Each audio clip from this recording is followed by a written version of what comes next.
আসসালামু আলাইকুম ওয়া রাহমাতুল্লাহি ওয়া বারাকাতুহু।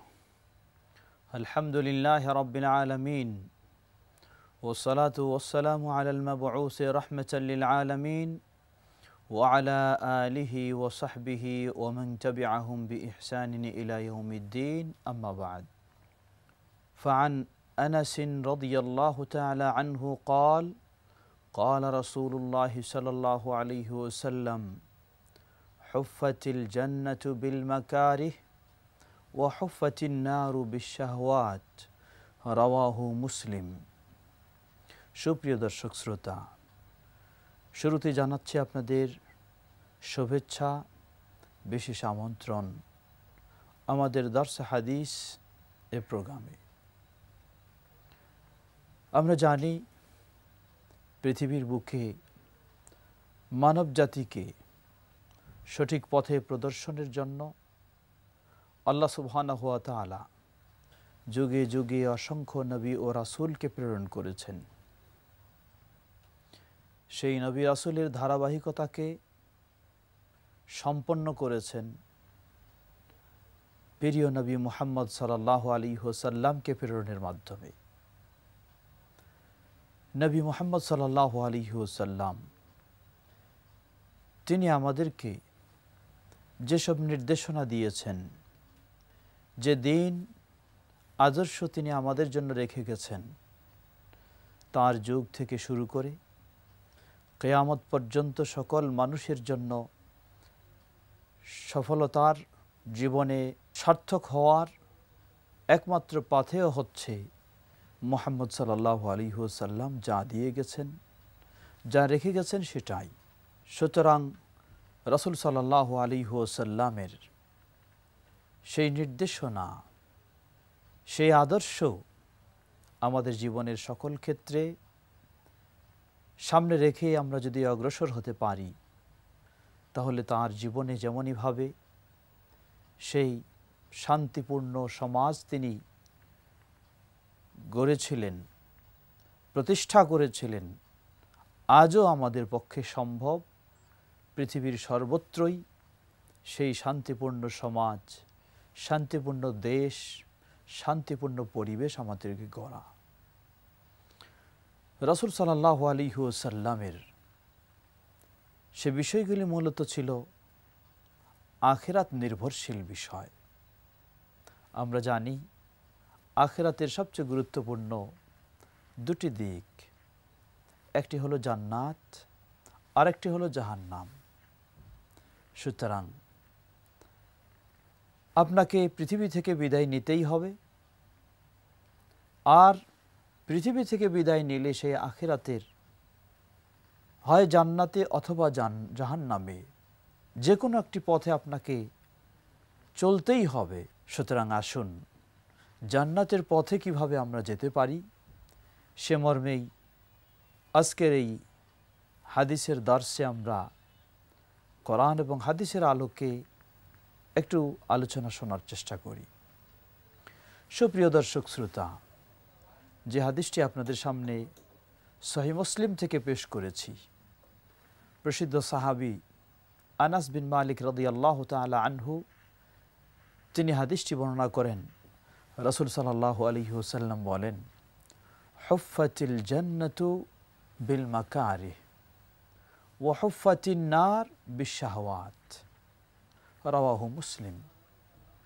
রাসূল সাল্লাল্লাহু আলাইহি ওয়াসাল্লাম বলেন, জান্নাত এটা এমন একটা স্থান, এমন একটা আশ্রয়স্থল, এমন একটা শান্তির স্থান, যেই শান্তির স্থানটি হুফফাত বিল মাকারিহ, কষ্টদায়ক বিষয়বস্তু কর্মকাণ্ড দিয়ে যেন জান্নাতকে বেষ্টন করে রাখা হয়েছে।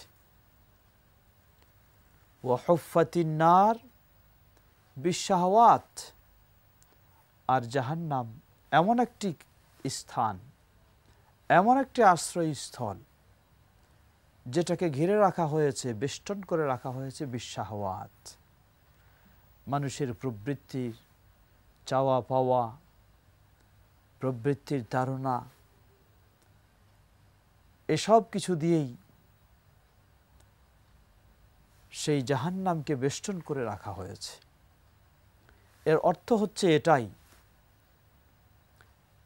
আপনি যদি জান্নাতে যাওয়ার ইচ্ছা করেন, জান্নাত যদি আপনার টার্গেট রাখেন, তাহলে আপনাকে পার্থিব জীবনে কিছু কষ্ট, কিছু দুঃখ, কিছু ব্যথা বেদনা, কিছু কঠিন পরিস্থিতি অতিক্রম করে আপনাকে সেই জান্নাতে যেতে হবে। আর যদি আপনি জাহান্নাম আপনার টার্গেট রাখেন, ওয়াল ইয়াযু বিল্লাহ, আল্লাহ আমাদেরকে সেই জাহান্নাম থেকে মুক্ত করুন।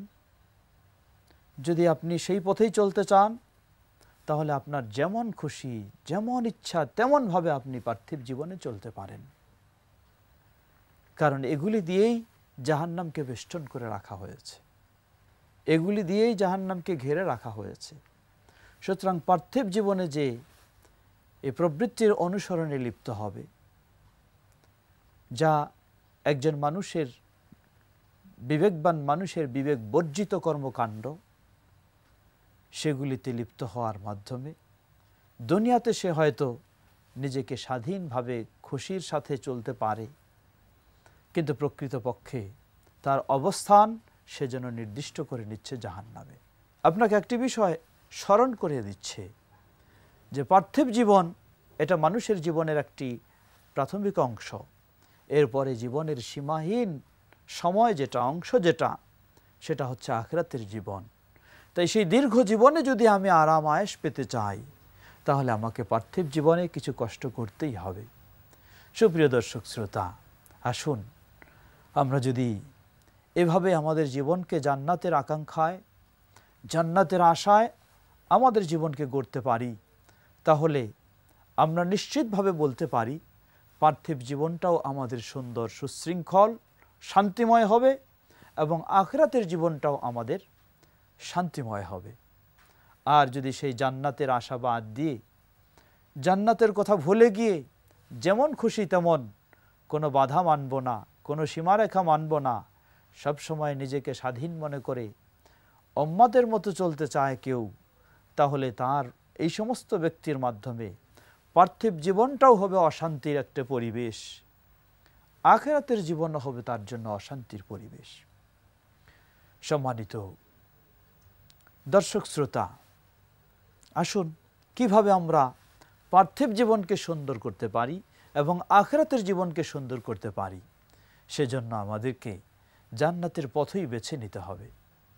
আল্লাহ সুবহানাহু ওয়া তাআলা কোরআনুল কারীমে অসংখ্য জায়গায় এই জান্নাতের সুসংবাদ দিয়ে আমাদেরকে অনেক দিক নির্দেশনা দিয়েছেন। সূরা বাকারা 25 নম্বর আয়াতে আল্লাহ রাব্বুল আলামিন বলেন, ওয়াবাশশিরিল লাযীনা আমানু ওয়া আমিলুস সালিহাতি আন্না লাহুম জান্নাতিন তাজরি মিন তাহতিহাল আনহার ওয়াবাশশিরিল লাযীনা আমানু ওয়া আমিলুস সালিহাত। হে নবী, আপনি সুসংবাদ দিয়ে দিন তাদেরকে যারা ঈমান এনেছে এবং তাদের জীবনে সৎকর্ম করেছে। কি সুসংবাদ? আন্না লাহুম জান্নাতিন তাজরি মিন তাহতিহাল আনহার, তাদের জন্য অপেক্ষা করছে মহান আল্লাহ সুবহানাহু ওয়া তাআলার পক্ষ থেকে প্রস্তুত করে রাখা সেই জান্নাত। একটি নয়, জান্নাতিন, তাদের জন্য একাধিক জান্নাত রয়েছে। সুবহানাল্লাহ। তাজরি মিন তাহতিহাল আনহার, যে জান্নাতের তলদেশে নহরসমূহ প্রবাহিত, সেই জান্নাতের বৈশিষ্ট্য, সেই জান্নাতের নিয়ামত বর্ণনা করতে গিয়ে কোরআন এবং সুন্নায় কত বর্ণনা এসেছে, কিন্তু সেগুলি শুধুমাত্র বর্ণনা। বাস্তব জান্নাতের অবস্থা আমাদের পক্ষে কখনো দেখা সম্ভব হয়নি, কখনো তার বিষয়গুলি কারো কান দিয়ে শোনা সম্ভব হয়নি, তার বিষয়গুলি কারো অন্তর দিয়ে হুবহু অনুভব করা সম্ভব নয়। এত অকল্পনীয় বিষয় আল্লাহ সুবহানাহু ওয়া তাআলা সেখানে প্রস্তুত করে রেখেছেন। আজকে আমরা দুনিয়া নিয়ে ব্যস্ত হয়েছি, দুনিয়ার সামান্য স্বার্থকে সামনে রেখে আমরা অনেক সময় সেই আমাদের আসল জীবনের কথা, জান্নাতের কথা আমরা ভুলে যাই। আসলে দুনিয়ার এই সুখ শান্তি জান্নাতের সুখ শান্তির সাথে সামান্যতম তুলনা করার সুযোগ নেই।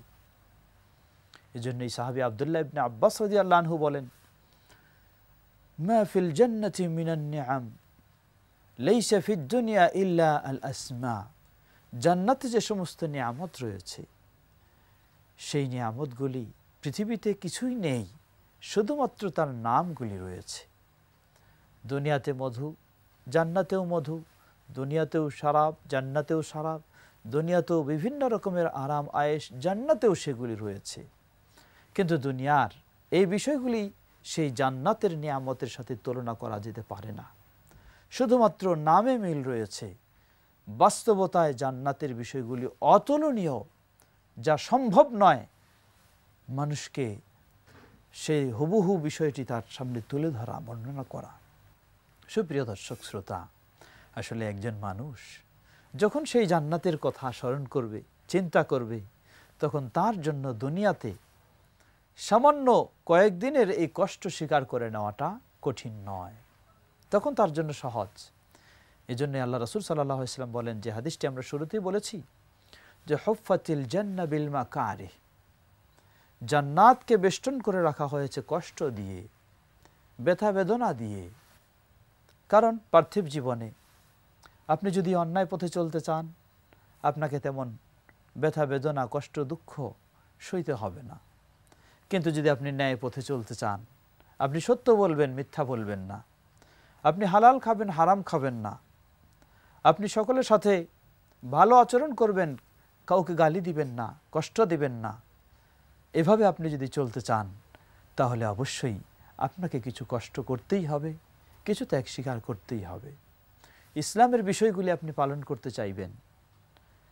এজন্য আল্লাহ সুবহানাহু ওয়া তাআলা সূরা বাকারার সেই আয়াতে 25 নম্বর আয়াতে বলেন, সুসংবাদ দিয়ে দাও তাদেরকে যারা একাধিক জান্নাতে যেতে চায়, শুধু একটি নয়। তারা কারা? তারা হচ্ছে যাদের মাঝে রয়েছে ঈমান এবং যাদের মাঝে রয়েছে সৎকর্ম। আজকে আমরা অনেকে ঈমানদার এমন দাবি করে থাকি, যদি বলি ভাই চলুন সালাতে যাই, একজন মুমিন মুসলিম হিসাবে আমাকে সালাত আদায় করতে হবে, অনেক সময় জবাব দিয়ে বসেন কেউ যে আমি নামাজ না পড়লেও আমার ঈমান ঠিক আছে। লা হাওলা ওয়ালা কুওয়াতা ইল্লা বিল্লাহ। নামাজ না পড়ে যদি আপনার ঈমান ঠিক থাকে, তাহলে জেনে নিন ওই ঈমান দিয়ে জান্নাতে যাওয়া কখনো সম্ভব নয়। আল্লাহ সুবহানাহু ওয়া তাআলা বললেন, হে নবী সুসংবাদ দিয়ে দাও তাদেরকে যারা ঈমান এনেছে এবং সৎকর্ম করেছে। সুতরাং জান্নাতে যেতে হলে আপনার ঈমান, সেই ঈমান থাকতে হবে যে ঈমানের সাথে রয়েছে সৎকর্ম, যে ঈমানের সাথে রয়েছে আমল, যে ঈমানের সাথে রয়েছে আপনার উত্তম জীবন, সুন্দর আদর্শ। আপনি বলবেন আমার ঈমান ঠিক আছে, আবার যত রকমের সুদ ঘুষ সব কিছু আপনি দেধারসে ইচ্ছা মতো চালাবেন। আপনি বলবেন আমার ঈমান ঠিক আছে, আবার যত রকমের অন্যায় অবিচার সেগুলিতে আপনি জড়িয়ে যাবেন। জেনে নিন এটার নামই ঈমান নয়। ঈমান তখন আপনার ঠিক থাকবে যখন আপনার ঈমান রয়েছে, আপনার সালাত রয়েছে, ঈমান রয়েছে, আপনার যাকাত রয়েছে, ঈমান রয়েছে, আপনার সিয়াম রয়েছে, ঈমান রয়েছে, আপনার হজ রয়েছে, ঈমান রয়েছে, আপনার সততা রয়েছে, ঈমান রয়েছে, আপনার হালাল রয়েছে, ঈমান রয়েছে, আপনার ন্যায় নিষ্ঠা রয়েছে। তখন আপনি বলতে পারবেন যে আমি জান্নাতের আশা করতে পারি। শুধু ঈমানের দাবি করবেন, জন্মসূত্রে ঈমান, আর বলবেন যে আমার ঈমান ঠিক রয়েছে, এই ঈমান দিয়ে আপনি দাবি করতে পারেন আপনার ঈমান ঠিক রয়েছে, কিন্তু এই ঈমান দিয়ে জান্নাত পাওয়া সম্ভব নয়। সুতরাং সেই জান্নাত, যেই জান্নাতের বর্ণনা কোরআন এবং সুন্নায় কত সুন্দরভাবে এসেছে, সেই জান্নাত যদি আপনি পেতে চান, সেই জান্নাতের অধিকারী হতে চান, তাহলে আপনার জন্য করণীয় কর্তব্য, প্রথম বিষয় ঈমান এর সাথে সাথে ইসলামের ফরজ যেগুলি, প্রতিদিন 5 ওয়াক্ত সালাত এবং যাকাত, অর্থের সম্পদের মালিক হলে, রমাদানের সিয়াম, সম্পদশালী হলে হজ, এই সমস্ত ইসলামের রোকন ফরজ যেগুলি ইবাদত, সেগুলি আপনাকে অবশ্যই পালন করতে হবে। দ্বিতীয় বিষয় ইসলামে হারাম যেগুলি, প্রথম হলো আল্লাহর সাথে শিরকে লিপ্ত হওয়া, দ্বিতীয় বাবা মার সাথে অবাধ্য হওয়া, বাবা মার প্রতি অসদাচরণ করা ইত্যাদি, অন্যায়ের আশ্রয় নেওয়া, মিথ্যা বলা, যত রকমের ইসলামে হারাম রয়েছে সেই হারামগুলিকে আপনাকে বর্জন করতে হবে। বেহায়াপনা, অশ্লীলতা বর্জন করা।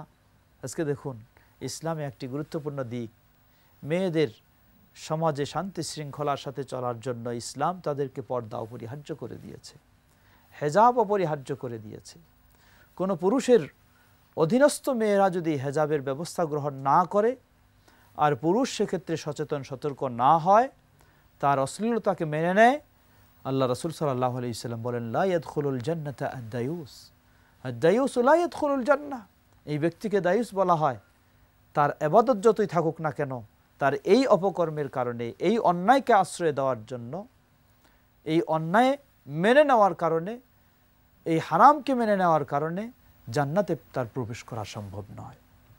সুপ্রিয় দর্শক শ্রোতা, সুতরাং প্রথম বিষয় হলো ইসলামের ফরজ বিষয়গুলি পালন করতেই হবে।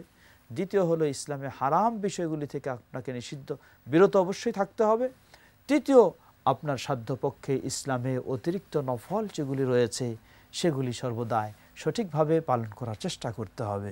যেমন আল্লাহ রাসূল সাল্লাল্লাহু আলাইহি ওয়াসাল্লাম বলেন, আতি'মুত তাআম, মানুষকে তোমরা খাওয়াও, ওয়া আফসুস সালাম, সালামের প্রচার প্রসার ঘটাও, ওয়াসাল্লু ওয়ান নাসু নিয়াম, এবং গভীর রাত্রিতে সালাত আদায় করো যখন মানুষেরা ঘুমন্ত থাকে।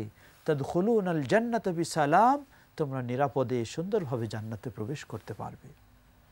সুপ্রিয় দর্শক শ্রোতা, আসুন আমরা দুনিয়ার এ মোহে লিপ্ত না হয়ে, শয়তানের ধোকায় আমরা না পড়ে, আমরা দুনিয়ার জীবনটাকেও সুন্দর করার লক্ষ্যে এবং আখিরাতের জীবনটাকে শান্তিময় করার লক্ষ্যে জান্নাতের পথে আমরা চলার চেষ্টা করি। তাহলেই আমরা আমাদের ব্যক্তিগত জীবন, পারিবারিক জীবন, সামাজিক জীবন, এমনকি গোটা দেশকে আমরা সুন্দর করতে পারব। আমাদের শান্তি শৃঙ্খলার পরিবেশ তৈরি করা সম্ভব হবে, যেমনইভাবে করেছিলেন প্রিয় নবী মুহাম্মদ সাল্লাল্লাহু আলাইহি ওয়াসাল্লাম 1400 বছর আগে। আসুন আমরা সেই জান্নাতের পথেই অগ্রসর হওয়ার চেষ্টা করি, সেই ঈমানের পথেই অগ্রসর হওয়ার চেষ্টা করি, সেই ইসলামের পথেই নিজেরা এবং অন্যকেও সেদিকে উদ্বুদ্ধ করার চেষ্টা করি। আল্লাহ আমাদের সকলকে সে তৌফিক দান করুন। আমিন। ওয়া আখির দাওয়ানা আনিল হামদুলিল্লাহি রাব্বিল আলামিন। ওয়াসসালামু আলাইকুম ওয়া রাহমাতুল্লাহি ওয়া বারাকাতুহু।